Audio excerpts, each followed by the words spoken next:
بسم الله الرحمن الرحيم.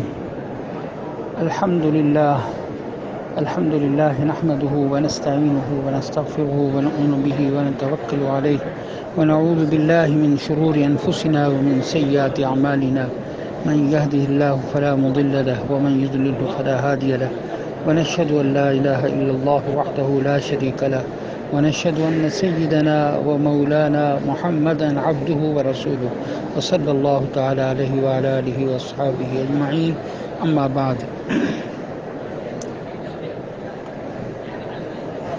آج کی یہ مجلس اس لیے بہت مبارک ہے کہ یہ مسجد نبوی شریف میں ہمیں شرف حاصل ہو رہا ہے.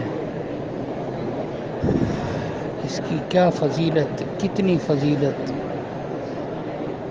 کیسے بیان کی جائے کہ یہاں پر اس سے بڑھ کر اور کیا ہے کہ حضور اقدس صلی اللہ علیہ وسلم یہاں پر تشریف فرما ہیں، آرام فرما ہیں، اور آپ کے ارشاد کے مطابق یہاں پر جنت کا ایک ٹکڑا بھی ہے. الحمدللہ، اللہم لک الحمد ولک الشکر. آج کا عنوان ہے حضرت حکیم الامت مجدد الملت حضرت مولانا شاہ محمد اشرف علی تھانوی نور اللہ مرقدہ کی 2-3 ملفوظ جو زندگی میں بہت ضرورت ان کی پیش آتی ہے. اگر ان کا خیال رکھا جائے تو بہت بڑے مسائل سے بچا جا سکتا ہے. ایک تو یہ ہے قرض کے متعلق. قرض دینا بڑی فضیلت کی چیز ہے، کسی ضرورت مند کو قرض دے دینا. یہاں تک کہ فرمایا گیا کہ روزانہ اس کو صدقے کا ثواب ملے گا جو قرض دیتا ہے، اور قرض دار کو مہلت دینا یہ بھی بڑی فضیلت ہے. تو لیکن آج جس دور سے گزر رہے ہیں اس سے 100 سال قبل حضرت حکیم الامت تھانوی نور اللہ مرقدہ نے 100 سال قبل یہ فرمایا تھا کہ آج یہ دور نہیں ہے کہ کسی کو قرض دیا جائے. اگر دینا ہو تو اتنا دے دو کہ کل کو وہ واپس نہ کرے تو تکلیف نہ ہو. عام طبع یہ ہو گئی ہیں کہ معاملات سے بہت غفلت ہے. آپ کسی کو قرض دے دیں گے لیکن وہ واپس کرنے کا نام ہی نہیں لیتا. اور قرآن مجید میں تو یہاں تک فرمایا کہ کسی سے معاملہ کرو فَلْيَكْتُبْ، کہ اس کو لکھ لیا کرو. حضرت تھانوی رحمۃ اللہ علیہ فرماتے ہیں کہ میرے نزدیک سب سے بڑی رحمت والی یہ آیت ہے، جس آیت میں یہ ہے کہ ہمارے ایک پیسے کا بھی اللہ تعالیٰ نقصان نہیں چاہتے. بلکہ حضرت حکیم الامت تھانوی نور اللہ مرقدہ نے اپنی کتاب التشرف بمعرفت احادیث التصوف میں ایک حدیث نقل کی ہے جس کا مفہوم یہ ہے کہ جو شخص کسی کو قرض دے اور پھر لکھے نہ وہ، تو جب وہ اس کو وہ شخص قرض اب واپس نہیں کرے گا اور وہ اللہ تعالیٰ سے پھر یوں دعا کرتا ہے کہ یا اللہ یہ مجھے تنگ کر رہا ہے، یہ میرا قرض واپس نہیں کرتا، تو اللہ تعالیٰ فرماتے ہیں میں تیری دعا قبول نہیں کرتا، تو نے لکھا کیوں نہیں ہے. اس قدر اس پر سخت وعید ہے. آج کل عام طور پر کوئی داڑھی والا نیک آدمی معلوم ہوتا ہے، وہ قرض جتنا مانگتا ہے دوسرا بے تکلف اس کو دے دیتا ہے. حالانکہ اس میں آج کل بہت احتیاط کی ضرورت ہے. بظاہر وہ بزرگ حقیقت میں بھی بزرگ ہوتے ہیں لیکن ان کی بزرگی اپنی جگہ پر، لیکن معاملات میں بہت کمزور ہوتے ہیں.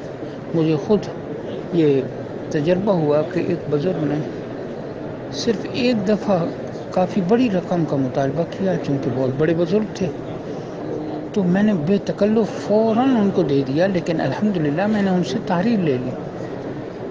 جیسے انہوں نے وعدہ کیا تھا دینے کا، اس موقع پر جب میں ان کو یاد دہانی جا کے کرائی کہ وہ وقت آ گیا ہے، میں حاضر ہوں، اور باہر تھے وہ، باہر سفر ہوا میرا، وہاں پر میں اس خیال سے تھا کہ مجھے وہاں سے یہ رقم مل جائے گی. وہ بزرگ آدمی انہوں نے وعدہ کیا ہوا ہے. لیکن میں نے ان کو مختلف طریقوں سے اشاروں سے یاد دہانی کرائی بالکل انہوں نے توجہ نہیں فرمائی، حتیٰ کہ میں نے پھر ان کو بے تکلف وضاحت کے ساتھ یاد دہانی کرائی تو فرمانے لگے ہاں وہ کئیوں کے اوروں کے بھی دینے ہیں، جب ہوں گے دے دیں گے۔ تو اس سے بہت پریشانی ہوئی کہ دیکھیں وعدہ کیا ہوتا ہے، تو اس سے ایک نقصان یہ بھی ہوتا ہے کہ بزرگ کسی کو دے کر دیندار سمجھ کر کسی کو دیا، اس سے پھر بعد میں آدمی دین کو بدنام کرتا پھرتا ہے۔ عام طور پر جس کو بزرگوں سے تعلق نہیں ہوتا تو وہ اس طرح بزرگوں کو بدنام کرتا ہے، جس سے دین کی بدنامی ہوتی ہے۔ اس لیے خاص طور پر بزرگ جو بظاہر معلوم ہوتے ہوں اور ان سے عقیدت بھی ہو، ان کو تو بالکل نہ دیا جائے، لیکن اگر دینا ہی ہے تو اتنا دے دیں ہدیے کے طور پر، یا اتنا دے دیں کہ وہ واپس نہ کریں تو آپ کو بالکل تکلیف نہ ہو۔ اس معاملے میں بہت گڑبڑ ہو رہی ہے، بہت لوگ پریشان ہیں، کہتے ہیں جی دیکھیں جی تہجد گزار ہیں، بزرگ ہیں اور ہمارے پیسے ہی نہیں دے رہے۔ تو یہ چیز اگر اس کا خیال رکھا جائے، بزرگوں کی ان باتوں پر عمل کیا جائے حدیث شریف کے مطابق۔ آج کل تو ویسے یہ بھی ہے کہ لکھے ہوئے کو بھی ہم دیکھتے ہیں کہ مانتے ہی نہیں ہیں، ٹھیک ہے جی لکھا تھا، جب ہوگی تو دے دیں گے، اس میں بھی۔ لیکن بہرحال یہ حکم جو ہے اس پر عمل کر کے پھر دعا بھی کرے گا تو اللہ تعالیٰ کی مدد بھی آئے گی۔ اس لیے اس کا بہت خیال رکھنا چاہیے کہ قرض نہیں دینا چاہیے، بس اتنا دے واپس نہ ہو تو تکلیف نہ ہو، یا ہدیہ کر دے۔ اور ایک بات تو یہ ہو گئی قرض کے متعلق۔ دوسرا یہ ہے مشورے کے متعلق۔ آج کل آدمی ایک دوسرے کو بے تکلف مشورہ دے دیتا ہے، خواہ مخواہ مشیر بن جاتا ہے۔ اس میں ہمارے حضرت حکیم الامت تھانوی نور اللہ مرقدہ کا ارشاد ہے، حضرت کا معمول تھا، بلکہ کوئی حضرت کو مثلاً یہ لکھتا کہ میں حج پہ جانا چاہتا ہوں، میرے پاس پیسے نہیں ہیں، میں قرض لے کر جانا چاہتا ہوں، تو حضرت اس کو واضح طور پر منع نہیں فرماتے تھے، کیونکہ نیکی کام میں کسی کو روکنا یہ بھی پسندیدہ نہیں ہے۔ بلکہ حضرت تھانوی رحمۃ اللہ علیہ یوں فرما دیتے، اگر تمہاری جگہ میں ہوتا تو میں ایسا نہ کرتا۔ تو اس میں بھی بہت احتیاط چاہیے۔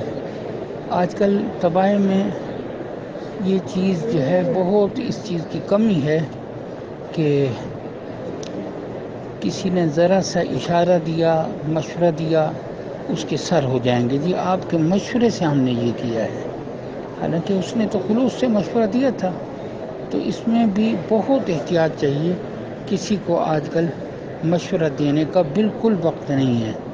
اگر دینا ہو تو حضرت تھانوی رحمۃ اللہ علیہ کی یہی معمول جو میں نے عرض کیا، اس کے مطابق اگر کر دیجیے، بھی میں اگر ہوتا تو میں تمہاری جگہ تو میں ایسا نہ کر پاتا۔ تیسرا ایک ملفوظ سنا دیتا ہوں۔ حضرت حکیم الامت تھانوی رحمہ اللہ فرماتے ہیں کہ یہ دین کے جتنے کام حق تعالی ہم سے لے رہے ہیں یہ سب ان کا انعام ہے، تو پھر انعام پر طلب انعام کیسا؟ یہ عجیب ملفوظ ہے۔ ایک بزرگ کو میں نے سنایا یہ ملفوظ، وہ تڑپ اٹھے، کہنے لگے عجیب بات ہے کہ جتنے کام حق تعالی ہم سے لے رہے ہیں یہ تو خود ان کا انعام ہے، پھر انعام پر طلب انعام کیسا؟ یہ 3 ملفوظ میں نے سنا دیے ہیں۔ اللہ تعالیٰ مجھے بھی عمل کی توفیق دے۔ انشاءاللہ جو بھی اس پر عمل کرے گا، اس کو اپنے یادداشت میں رکھے گا تو بڑا فائدہ اٹھائے گا۔ اللہ تعالیٰ عمل کی توفیق عطا فرمائے۔ وآخر دعوانا الحمد للہ رب العالمین۔